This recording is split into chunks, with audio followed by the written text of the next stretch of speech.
pagkain na nga eh. Ha? Puro pagkain na oh.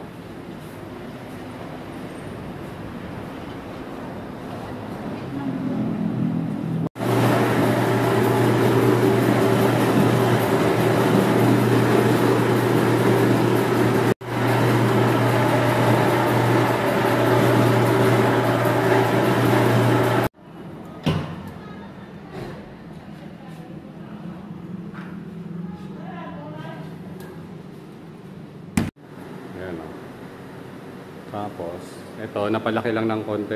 Pero, 300 yung nagawa namin. Pero, dapat 250 lang. 250, 200. Oo, hindi kaya. Testingin mo ngayon, pre. Isang bunch. Ayan, o. Oh, lambot. Nice. Mga natin. Good! Ano?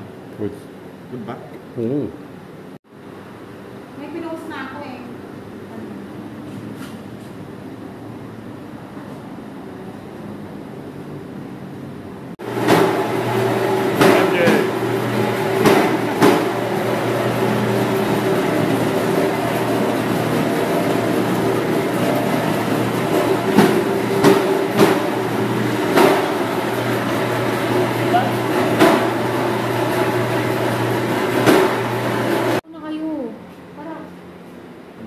Puro pagkain na nga eh. Ha? Puro pagkain na oh.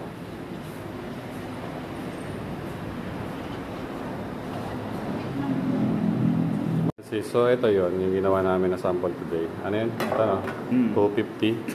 Ito makapal masyado. So ito 200. Ayan lang yun. 200 tsaka isang 180. Ito yung 180 manipis din. So either nasa 180 or 200 grams yung pizza doon yun. Pero yung sa, ko na sa 200. sa lambot okay na rin kasi ito pakita ko. Yan din yun. Diba? Same nung doon yun. Ito sis yung sa burger buns. Ayan, 50 grams to, no? Ayan, lambot to.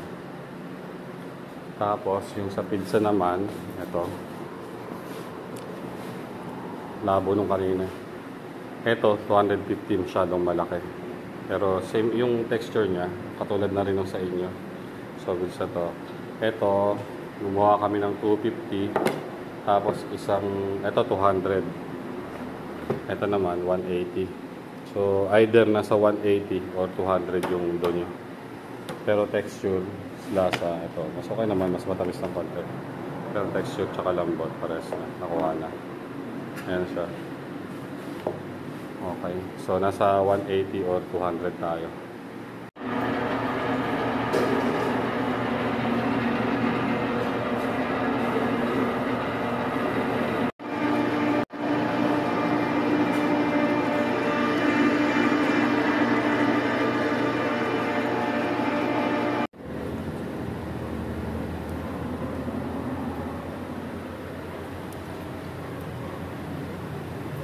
Master. Master Putin. Master.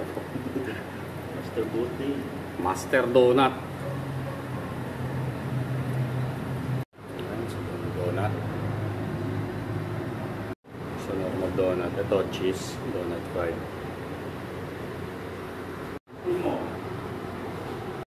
Donuts.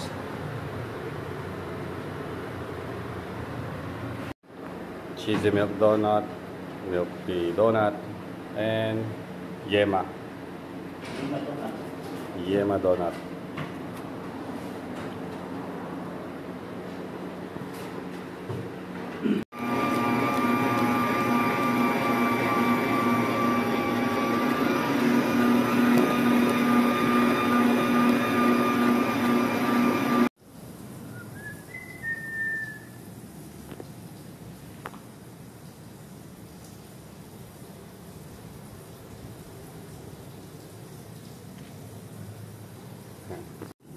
So, ito, nakuha na yung, yung 180. Bali, ang gagawin na lang 200, no?